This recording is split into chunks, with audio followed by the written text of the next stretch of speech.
everybody. Thanks for joining me today. This is Heidi St. John. You guys have found me at my little corner of the internet. Today, I'm going to pick up my discussion with my friend Andrew Pudewa about how important it is that we as parents have a theology for suffering and we can prepare our children for persecution. We had this conversation yesterday. We left yesterday talking about picking it back up today and bringing the discussion of truth into it. You guys, this is going to be a powerful conversation. Stick around. I think you're going to be encouraged.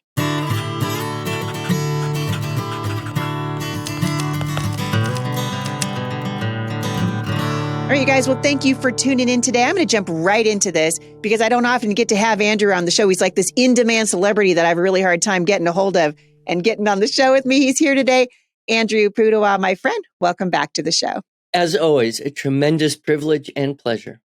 Well, the privilege is mine. Yesterday, we were talking about just laying the groundwork for how we got to where we are. This idea that we no longer know who we are. We see class warfare now. We're going right back. We're going backwards in the culture, backward into racism, backward into anarchy. A lot of this stuff coming from our schools, from our public high schools and our grade schools, even definitely in our public universities. And many, many, many parents, especially sitting back right now, scratching their heads going, okay, how did we get here? I don't recognize my child anymore. I don't understand where they're coming from. So much, and you rightly pointed out, right? If we're going to be identified by the culture now, Heidi St. John is a cisgender woman. When someone called me that the other day, and I was like, yeah, no, I'm just a woman. Like, I don't need your little prefix. I know who I am. But this is a large part of the problem. If somebody asks me, and in fact, I got interviewed on the television the other day, and they said, who is Heidi St. John? And I said, well, the most important thing you need to know about me is I'm a daughter of the King of Kings. And I'm the wife of J. St. John and the mother of 7 children and a grandmother for 4 children. And everything flows downward from there. But in the culture right now, we're starting with exactly what Freud was hoping for. We're starting with our sexual identity. And now we've got kids not even knowing if there's such a thing as male and female. We've got cultural Marxism absolutely taking root in the culture right now. But a lot of this stuff based on the fact that we've been allowing lies to permeate the culture, which was Rod Dreher's big deal, right? When he wrote, "Live not by lies." And you wrote about this in a new workshop that you're giving around the country. And you pointed out some really important untruths. I'm wondering if we can start. That's kind of a heavy topic, but I'd like to start there and then just unpack it from there. Yeah, sure. No, very, very important. So Jonathan Haidt and Greg Lukianoff wrote a book called The Coddling of the American Mind. And this was, I don't know, it had to be at least 5-6 years ago when I first read this book, I think. And in this book, they talk about the 3 great untruths. And they are mostly concerned, their work is very greatly concerned, I would say, with freedom of speech and freedom of expression on college campuses. They are classical liberals in the sense that they believe that, indeed, the path to a healthy democracy is a free exchange of ideas. Yeah, the liberals used to love that stuff. And now all of a sudden, yeah, I mean, we don't, I tell people you can't just call people liberals anymore. You have to say there's a difference between a classic liberal and a leftist. And they're not even on the same highway, I don't think. No, not anymore. And I find myself listening to some of these classic liberals thinking, you go, right. Tell it the way it is. Yeah. Well, I would disagree with them politically on almost everything, but thank heavens they're, taking a stand for the importance of free exchange of ideas. This is like Bill Maher, right? I think he probably fits into the classic liberal into that classic liberal lane. He's on his show, all the time saying, what are we doing? Wait, we're going to deny male and female? Are you guys insane? Which it really is insane, but carry on. Well, and there's Barry Weiss and there's Matt Taibbi. I don't know if you follow him, but Lukianoff and Haidt, I think, put their finger very clearly on these 3 great untruths. And really, they were writing it to say, wherever you send a kid to college, even if it's a private or Catholic or Christian school, they will be indoctrinated into these 3 lies, if not through the faculty, simply through the exposure of being with other kids their age, because everyone believes these lies. So real quickly, the first one he calls the myth or the lie of fragility, Mm. right? So if it doesn't kill you, it makes you weaker. And this idea that somehow someone expressing an idea can actually harm you. Did you see this from the floor of the House of Representatives? Surely you did. Senator Josh Hawley, in an open exchange with a sitting professor from the University of California, Berkeley, and she asked him, "Do you believe that men can get pregnant?" And he said, "No." Like, duh. No, I don't believe that. And she said, "Boy, I got to tell you, that idea and what your words are causing people to die." And he pushed back. He said, "What do you mean I can't express an idea? I mean, this is exactly what you're saying, isn't it?" Yes, this fear that if somehow someone doesn't like something you say, they might kill themselves. Right. Therefore, you can't say anything that might cause anyone to think about killing themselves. Right. But they point out that there's really a huge historical distinction between thinking and saying something and doing something. Yes. And we've had that protection in our laws, since the beginning of us talking about freedom of speech in a serious way 100 Correct. years ago, in a founding way several hundred years ago.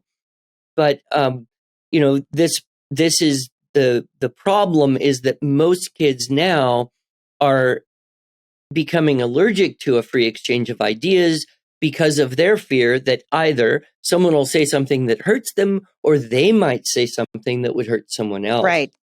So that's the first lie. The second lie is this lie that everyone is either good or evil, right? Everyone is either good or bad. And Haidt and Lukianoff don't take it this far, but I would take it this far and say this lie is the consequence is the rejection of sin, right? So if you reject the idea of sin, then you are almost forced into a position of, I don't sin. Therefore, I am not wrong. Therefore, nothing that I say or think would be wrong. Therefore, anyone who thinks or says something that is opposite of what I say or think, they must be wrong. And if someone is wrong about one thing, they must be wrong about everything. And so we get this polarization, whereas, we would all do much better to embrace Chesterton's idea, who said, what's wrong with the world? I am. Right. Right? I Yeah. am what's wrong. Good old sin G.K. in Chesterton. me. Yeah. Mm-hmm. Yeah. And so that's the second great lie, is that everyone is either good or bad. And if you can't say that, yes, I have bad in me, then everyone who opposes me must be bad. And I know you've experienced this in the political arena. Absolutely. It's like, you say one thing that they disagree with, you now have to be evil and wrong in every That's way right. from their perspective. Yeah, that's right. And it's so damaging. It's so damaging because what it does instantly is it shuts down conversation. It squelches debate, and we're not allowed to have an open and robust debate, right? So if I believe that life begins at conception, which I do, and I want to defend that position against someone who is a pro-abortion activist, the first thing they're going to do is come at me and say, "You want women to die." Right. And Exactly. so we move past any kind of logical discussion, why I might feel the way I do. And we've instantly gone to a conclusion about the person with whom we disagree. Which brings us to the third of the lies that they mention, which is trust your feelings. And, unfortunately, every one of us, well, fortunately, I guess we should say every one of us probably has an experience of having trusted our feelings and turned out to be a very bad idea. And yet young people, because they aren't equipped with the tools for rational thought in a clear and useful way, they fall back on, well, it just feels right, or it feels wrong. Or that hurt my feelings. It hurt my feelings. So anyway, I highly recommend their book. I don't agree with everything in it. And it is, what's the name of it again? It's called The Coddling of the American Mind. And Yeah, and they've continued to be active. They're very, very active, especially in trying to defend people who are trying to speak openly on university campuses in places that are trying to shut them down. Wow. So Wow. you can look there. But I do want to, before we run out of time, and our time goes by so quickly. I know this is how I feel whenever we're sitting down for dinner too. Not fair. I feel like we went through dinner last time we were together. We still had 2 hours worth of conversation. Could have been. Once you're past whatever happens to you, I'll fly to Washington and then we'll really have some good dinners. Let's do it. I won't turn that down. But I do want to get back to this idea of code and creed, and how when we are looking to help our children learn to define themselves, we want to instill in them these codes and these creeds, and that we do that primarily through the culture that we create. So, think about growing up. I'm a little older than you, but there were certain things that were in the world as code and creed that were very helpful, definition wise. I didn't grow up in a Christian family per se, but I knew the Ten Commandments. I knew the basic rules of civility.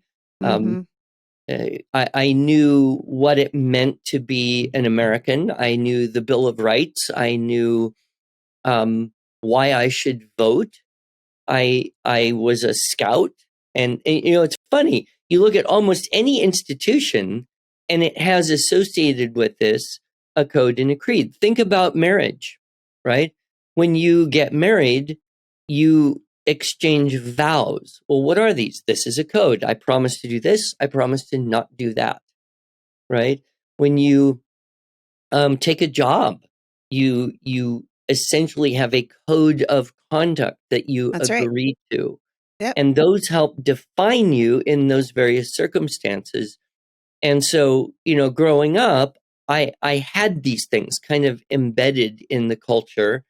And then there were creeds. You think about, things that we grew up to believe. I believe in God the Father Almighty, creator of heaven and earth, and in Jesus Christ, his only son. We would hear these things and say them again and again and again, whether, we were intentionally doing so or not. It was just kind of a part of a certain culture. And that, I think that childhood cultural enriching is really what helps a lot. So I didn't grow up in a Christian home, but there were these Christian cultural elements that were still part of my life, these American elements. You'd go to school. In the early days, people would still pray, kind of an innocuous, but and no one cared. No one's kind in the ACLU. A formal, okay, God exists. All right, let's go on and study evolution. At least there was, something there. Yeah. Even we would recite the Pledge of Allegiance. What was that all about? In one nation under God, indivisible, with liberty and justice for all, right? And so, we would say that stuff again and again and again. So it would get into the spirit, like, that's who I am. I'm an American. And now all of these things are being eroded and taken away. And, an American flag in a classroom being replaced with the newest transgender rainbow flag or whatever. Right. And so constantly changing. The thing is if we don't teach our children to define themselves through, I would argue, a culture that instills code and creed, then the world will define them and convince them to define themselves in a completely different way. So a lot of where I'm, finished up with this talk for parents was to say, okay, what can you do every day in your home that would equip your children not just to define themselves against a world of disordered thinking, but to maintain, to hold that identity if, God forbid, they should be stripped of everything they have. What if you were stripped of everything you have? You had no home, no bank account, no vehicle, no friends, no cell phone. How would you boy. how would Yeah. you live? No one Right? knows. And what if you were stripped of everything? Yeah. And I'm not talking just like inconvenience. Yeah. Like there could be an inconvenient time in the next 5 to 10 years where if you don't have a microchip in your hand, you can't go put gas in your car or shop at Whole Foods, right? That would be an Right. inconvenience. Mm-hmm. But what if you actually suffered an act of persecution? Your bank accounts were locked down. You were fired from your job, or you were put in prison. What would you have left? What would you have? It would be only that which you carry around in your mind and your heart. Boy, Andrew, that's a really, really good place. I got to take a break. I'm going to pick this up in just a minute. We'll be right back. So, talk to the parents. Right before the break, you were saying you want to be able to equip parents to equip their children, because that's really what this is about at this point. I mean, you just went through a litany of things. You're talking about, you might not be able to get gas unless you got a chip in your hand, or go to Whole Foods. They're going to be the very first people to go, that's right, you can't come here unless you got a mask on your face and you're wearing a hazmat suit and you got a chip in your hand, right? We can totally see Whole Foods jumping on that bandwagon. But look at Pastor Arthur in Canada, who was put in jail for what he was doing. This is actually not far-fetched. What you're saying, 10 years ago, I'm like, people would blow it off. But anyone who's paying attention can see that unless this country shifts course dramatically in the next couple of years, unless we start sending people to the positions of leadership in this country who are going to actually stand for freedom and for limited government, we're looking down the barrel of a totalitarian government right now. And we better prepare our kids. And that's what Rod Dreher's, second half of his book, Live Not by Lies, were stories of people who lived through active persecutions, somehow kept their faith and their families intact. And even grew stronger in their faith. And grew stronger. Yeah. So I'm looking and suggesting we need a curriculum for persecution. Mm-hmm. And that curriculum has nothing to do with transcripts and SAT scores and college acceptance, and everything to do with furnishing the mind and heart through songs and poetry and prayers and memorized scripture and the stories that we know so well that when we are cut off from everything, we're not going to be able to just pull out our phone and read some inspiring thing or have our Bible and contemplate Paul's persecution. We're gonna be dependent on whatever we have inside of us, and our children even more so. Yeah. And and I have a whole different talk on memory and how modern culture degrades, erodes, condemns, actually prevents the cultivation of memory. What we need from I think, spiritual longevity perspective is we need to be very actively figuring out, okay, are we every day singing songs? Are we praying prayers? Are we memorizing scripture?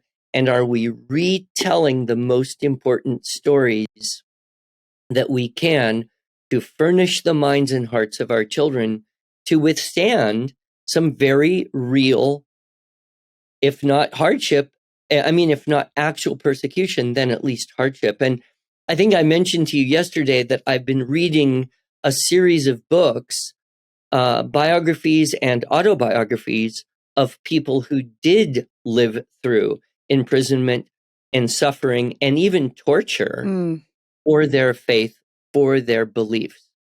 And I don't know how well I would do. I doubt I would do very well.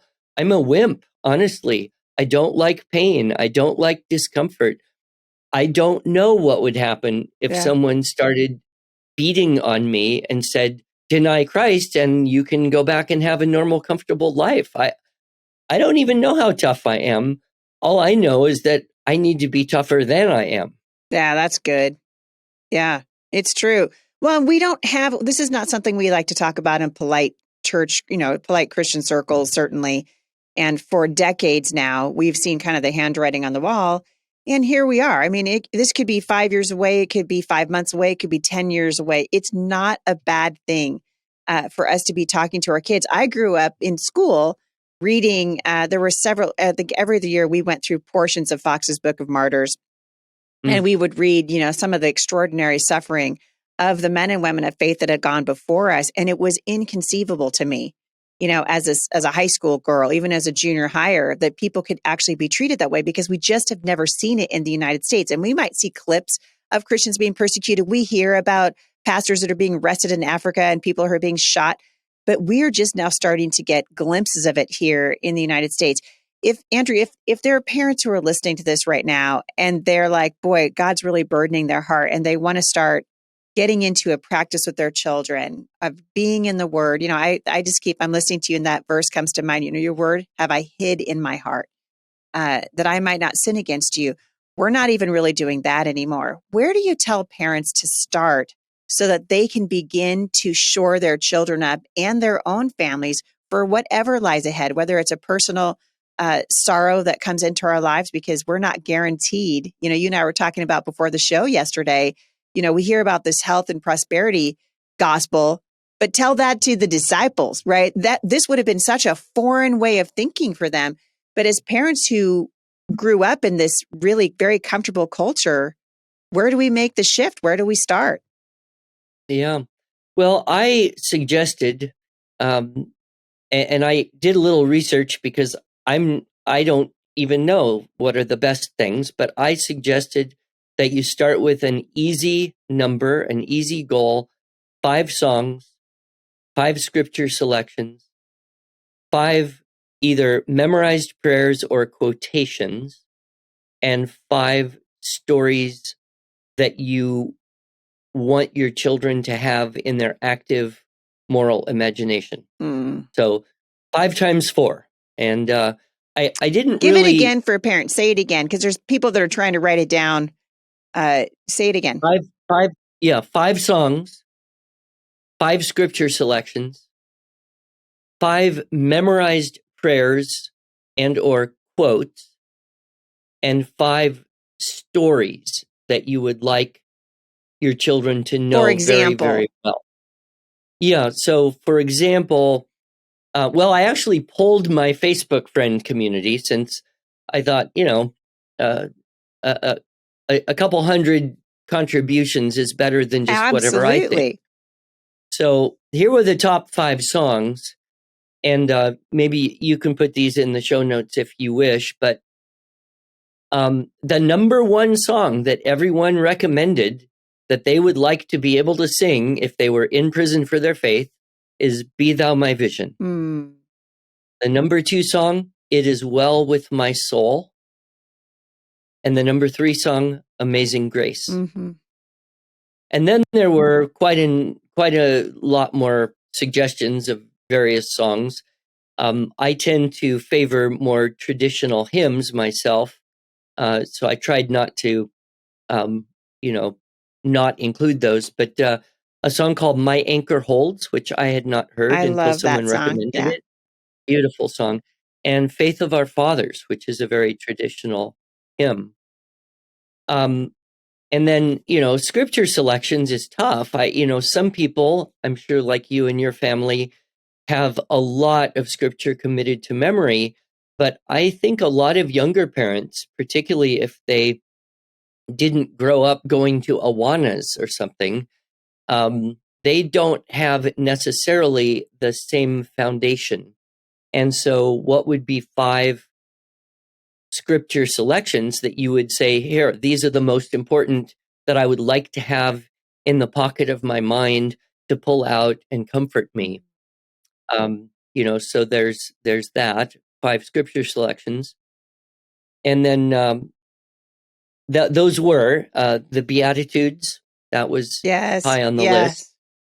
Pretty much all of 2 Corinthians, Paul on persecution. I don't know what could be better. Yep. Sometimes just a one-liner can do it for you too. Matthew 10:22, you'll be hated for my name's sake. A lot of people were suggesting various Psalms. So I guess Psalm 23 got the top billing, but there were a lot on the list. And then that section in Luke where Christ on the cross says, "Forgive them, for they know not what they do." How can we prepare ourselves not just to endure persecution, but to actually love those who are persecuting us the way Christ did? So, scripture selections. I come from a religious tradition where memorized prayers are kind of normal. And I have met people who kind of look at that and say, no, prayer is just me talking to God, and I don't have a need for memorized prayers. But I do think that if you look at the greater Christian tradition, there are some that have always been kind of, the standby for when you don't really feel like you know what you want to say to God. Yeah. And so, the Lord's Prayer, the Apostles' Creed, Also the known Anima. as, is that also called the Nicene Creed? Is that the same thing? Well, there's two. The Nicene Creed is the longer one, Okay. and that was kind of came out in opposition to the Arian heresy. So there was some very specific language in the Nicene Creed that was, defining this is what Trying to make a we point. as Christians Believe. Yeah. must believe. And so a lot of those types of statements that were made by the early Christians in the councils were made in, a challenge to a various heresy that had popped up. The Apostles' Creed is much shorter and doesn't contain all of that stuff, but both are readily available and honestly, should be something that any Christian can, accept, even when it says one holy Catholic Apostolic Church. The Catholic is, the universal nature of the Christian that's right. faith. Our church, so we go to a community church where my son-in-law is a pastor, and we recite that creed frequently as a church. And they said the one Catholic church, and he explained to the congregation what that word Catholic means. And it was an interesting, it was a good conversation, but it's been helpful, I know, to our family over the years to have been engaging in that. And finally, you said 5 stories. Yeah, stories. I actually went and got kind of 2 lists of stories. One for children, and top of the list there was Narnia. Second on the list was Lord of the Rings. And Dreyer mentioned Lord of the Rings in his book because he found that there was a family, they read that book again and again, and he asked the mom, why did you choose that book? And she said, well, because we knew Mordor was real. Wow. The Green Ember series was on top of that list, right along with Aesop Fables, Timeless Truth. And then, of course, stories of martyrs that are written for children. I think we have to be careful that in pursuing this curriculum, we don't create unintentionally a spirit of fear. That's for our right. children. Yeah. And I know you talk a lot about we do not want a spirit of fear, but we can look at the stories of people who lived in times that were fearful and rejected fear in favor of faith. And then books for older teens and adults, The Hiding Place, Richard Wurmbrand's whole story, Torture for Christ, Man's Search for Meaning, which is not a particularly Christian book, but Viktor Frankl's experience in incredible concentration camps. Any biography of 20th century martyr like Bonhoeffer. I just finished reading a book called Against All Hope by Armando Velardes. He was imprisoned in Castro's Cuba for 22 years. I did a whole show on him. Amazing. Yeah, amazing. Yeah. So those are some thoughts. There's obviously a lot more to be considered here in terms of what are the types of daily habits and traditions and kind of a home liturgy of life. One thing that we know very objectively is that when you have a routine in your life for either, exercise and or spiritual practices such as prayer and meditation on the word, if those are strong in your life during times of ease, then those will be a super rock for you when times are hard. So I believe we have a window of time where we can work on this, furnishing the mind and heart with these things that will really strengthen us and more importantly, strengthen our children so that they will be able to hold their faith, hold their identity, hold their love for the truth with the capital T through the times of hardship. We're not all heading off to prison tomorrow, at least doesn't seem like it. So we've got some time to do this with the songs and the poems and with the prayers and the scripture and with the stories to furnish the mind. And I guess my final point would be this: if by some miracle there is a revival, if for some reason we manage to escape an active persecution of Christians in this modern world, in this country we live in, we will all be better off for having been prepared for it. 100%. And so it's a win-win. We can't possibly fail to benefit our families by striving to being prepared for the worst. Yeah, it's true. And Jesus said, in this world, you're going to have trouble. And he said, take heart, I have overcome the world. And these kinds of practices and spiritual disciplines are going to be useful no matter whether or not the country goes into an active persecution of Christians or whether or not we just need it for our daily lives. I remember talking to you about this the day that I picked up that phone call from my sister, and my nephew had been in a terrible collision, and we spent months in the hospital. In fact, the book, I wrote a book in there called Prayers for the Battlefield that was largely written from a hospital waiting room. My husband and I suffered a terrible loss of a miscarriage years and years ago that we had to work through. This life is filled with valleys and mountains. And if we're not equipped for those valleys, the valleys are very, very painful. And so I think this is, no matter what happens in the country, this is an excellent discipline. And it's so important for parents to teach children, because if we don't do it, nobody else is going to do it. It's so true. Well, Andrew, you are a national treasure, a treasure for sure to the homeschool community, but also to my husband and myself personally. And I am going to take you up, by the way, on that offer to fly out here and have dinner. So don't think it's not happening. Careful what you wish for, because you just might get it. Well, it'll be either in one Washington or the other, right? Certainly. It'll absolutely be in this Washington, because it is my favorite Washington. And we've still got lots and lots to talk about. Thank you so much for coming on the show with me and for just encouraging parents to stay the course and to grow deeper in their walk with God. It's just been a pleasure and an honor to have you. Well, thank you so much for having me, Heidi. And you keep up the tremendously good work that you're doing. God bless you. God bless you too, my friend. For more information on my friend Andrew Pudewa and the Institute for Excellence in Writing, and the notes that I took today, you can go to HeidiSt.John.com/podcast. We will link back to the books that Andrew recommended, as well as the list that he shared for us today. I hope you guys will lean into the truths that were spoken here in the last couple of days, and that they will bless you and grow you in your walk with God and grow you in your walk as parents. Have a great day, everybody. And I will see you back here again at the intersection of faith and culture.